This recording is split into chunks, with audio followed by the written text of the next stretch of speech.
ఆషాఢంలో మూడవ శుక్రవారం ఇంట్లో అయితే నేను మార్నింగ్ ఇలా సింపుల్‌గా కామాక్షి దీపంతో అమ్మవారికి పూజ చేసేసానండి. 10:30-12 రావుకాలం కాబట్టి మా ఇంటి దగ్గరలో ఉన్న అమ్మవారి టెంపుల్‌కైతే వెళ్ళి రావుకాల దీపాలైతే వెలిగించాననమాట. ఈ రావుకాల దీపాలు వెలిగించడం వల్ల ఆరోగ్య సమస్యలు, అలాగే ఆర్థిక సమస్యలు, రాహుకేతు అలాగే నాగదోషాలు ఏమైనా ఉంటే పోతాయంట. నాకు వేరే వాళ్ళు చెప్పారండి. వాళ్ళు పెట్టిన తర్వాత చాలా మంచి జరిగిందంట. సో, వాళ్ళని చూసి నేను కూడా స్టార్ట్ చేశాననమాట. ఇది సెకండ్ వీక్ అండి. సో, ఏంటంటే ఒకరిని చూసి మనము నేర్చుకోవడంలో ఎటువంటి తప్పు లేదని నేనైతే అనుకుంటాననమాట.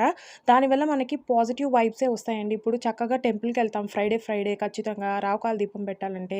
అప్పుడు ఆటోమేటిక్‌గా ఇల్లు క్లీన్‌గా ఉంటాం. మనము క్లీన్‌గా ఉంటాం, కళగా ఉంటాం కాబట్టి ఆటోమేటిక్‌గా ఇంట్లో కూడా పాజిటివ్ వైబ్స్ అనేవి వస్తాయనమాట.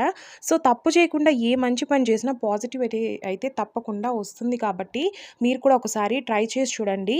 ఈ రావుకాల దీపం ఎలా పెట్టాలి? ఏమేమి రూల్స్, రెగ్యులేషన్స్ ఉన్నాయి? ఎలాగా నియమాలు పాటించాలనేది నా ఫుల్ వీడియోలో అయితే నేను వ్లాగ్ పోస్ట్ చేస్తాను. ఒకసారి చెక్‌ఔట్ చేయండి.